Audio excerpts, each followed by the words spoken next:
जय श्री कृष्ण। आप सभी का हमारे YouTube चैनल पर हार्दिक स्वागत है। आज की इस वीडियो में आप सभी सुनेंगे सोमवार व्रत की पूजन विधि, पौराणिक कथा और उससे होने वाले लाभ। आइए सुनते हैं। सोमवार का दिन भगवान शंकर को समर्पित है। इस दिन पूजा करके भगवान शंकर को प्रसन्न किया जाता है। आज के दिन लोग व्रत रखकर भगवान शिव संग पार्वती की विशेष पूजा करते हैं। भोलेनाथ की पूजा अर्चना के दौरान व्रत कथा सुनकर लोग अपनी उपवास को सार्थक बनाते हैं। आइए इस व्रत कथा को और इसकी पूजन विधि के बारे में जानते हैं। नारद पुराण में सोमवार व्रत का उल्लेख मिलता है। इस दिन सुबह उठकर स्नान करें, फिर शिव जी पर जल चढ़ाने के बाद उन्हें बिल पत्र अर्पित करें। साथ ही भोलेनाथ संग माता पार्वती की विधिवत पूजन करें। इसके बाद व्रत कथा को सुनकर अपने व्रत को खोल सकते हैं। मान्यता के मुताबिक इस व्रत में 3 पहर का उपवास रखा जाता है, यानी शाम के वक्त व्रत को खोल दिया जाता है। सोमवार व्रत 3 प्रकार के होते हैं। पहला है प्रति सोमवार व्रत, दूसरा है सौम्य सोमवार व्रत और तीसरा 16 सोमवार व्रत। परंतु इन सभी में पूजन विधि सभी की समान होती है।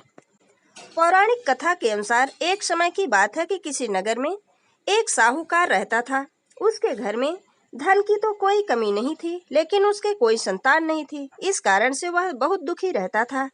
संतान प्राप्ति के लिए वह प्रति सोमवार को व्रत रखता था। वह पूरी श्रद्धा के साथ हर सोमवार को शिव मंदिर जाकर भगवान शिव और पार्वती की पूजा करता था। उनकी भक्ति से माँ पार्वती जी एक दिन प्रसन्न हो गईं। उन्होंने भगवान शिव से उस साहूकार की मनोकामना को पूर्ण करने का आग्रह किया। इस पर भगवान शिव ने कहा कि हे पार्वती, संसार में हर प्राणी को उसके कर्मों का फल अवश्य मिलता है। जिसके भाग्य में जो हो उसे भोगना ही पड़ता है। लेकिन माता पार्वती ने साहूकार की भक्ति का मान रखने के लिए भगवान शिव से एक बार फिर से इच्छा जताई। शिव जी ने माता पार्वती के आग्रह पर साहूकार को पुत्र प्राप्ति का वरदान तो दिया, साथ ही यह भी कहा कि उसके बालक की आयु केवल 12 वर्ष की होगी। साहूकार माता पार्वती और भगवान शिव की बातचीत को सुन रहा था। उसे भगवान के इस बात से न तो खुशी थी और न ही दुख। वह हमेशा की तरह शिव जी की पूजा करता रहा। कुछ समय बीत जाने के बाद साहूकार के घर एक पुत्र का जन्म हुआ। जब उस बालक की उम्र 11 वर्ष हुई तो उसे पढ़ाई के लिए काशी भेज दिया गया। साहूकार ने पुत्र के मामा को बहुत सारा धन देकर उससे काशी विद्या प्राप्ति के लिए ले जाने को कहा। साथ ही मार्ग में यज्ञ कराते हुए जाने का आश्वासन दिया। साथ ही यज्ञ स्थल पर ब्राह्मणों को भोजन कराने और दक्षिणा देने को भी कहा। दोनों मामा भांजे साहूकार के निर्देश अनुसार यज्ञ कराते और ब्राह्मणों को दान दक्षिणा देते काशी की ओर चल पड़े। रात में एक नगर पड़ा जहाँ किसी राजा की कन्या का विवाह हो रहा था, लेकिन जिस राजकुमार से उसका विवाह होने वाला था वह एक आंख से काना था। राजकुमार के पिता ने अपने पुत्र के काना होने की बात को छुपाने के लिए एक चाल सोची। साहूकार के पुत्र को देखकर उसने सोचा, क्यों न इस लड़के को दूल्हा बनाकर राजकुमारी से विवाह करवा दूं। विवाह के बाद इसको धन देकर विदा कर दूंगा, फिर राजकुमारी को अपने नगर ले जाऊंगा। इसी तरह वह साहूकार लड़के को दूल्हे के वस्त्र को पहनाकर राजकुमारी से विवाह करा दिया। लेकिन साहूकार का पुत्र ईमानदार था। उसे यह बात अच्छी नहीं लगी। उसने मौका मिलते ही राजकुमारी की चुन्नी के पल्ले पर लिख दिया कि तुम्हारा विवाह तो मेरे साथ हुआ है, लेकिन जिस राजकुमार के साथ तुम्हें भेजा जाएगा वह एक आंख से काना है। मैं तो काशी पढ़ने जा रहा हूँ। जब राजकुमारी ने चुन्नी पर लिखी बातें पढ़ी तो उसने अपने पिता माता को यह बात बताई। फिर राजा ने अपनी पुत्री को विदा नहीं किया। बारात को वापस लौटा दी गई। दूसरी ओर साहूकार का पुत्र अपने मामा के साथ काशी पहुंचा। वहां जाकर उन्होंने यज्ञ किया। जब लड़के की आयु 12 साल की हुई उसी दिन यज्ञ रखा गया। लड़के ने इस दौरान अपने मामा से कहा कि मेरी तबीयत कुछ ठीक नहीं लग रही है। मामा ने उसे अंदर जाकर सो जाने को कहा।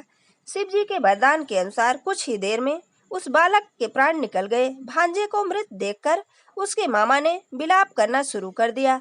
संयोगवश उसी समय शिव जी और माता पार्वती उधर से गुजर रहे थे। पार्वती ने भगवान से कहा, स्वामी, मुझे इसके रोने के स्वर सहन नहीं हो रहे हैं। कृपा कर आप इस व्यक्ति के कष्ट को दूर करें। जब शिव जी उस मृत बालक के समीप गए तो बोले कि यह उसी साहूकार का पुत्र है जिसे मैंने 12 वर्ष की आयु का वरदान दिया था। अब इसकी आयु पूरी हो चुकी है।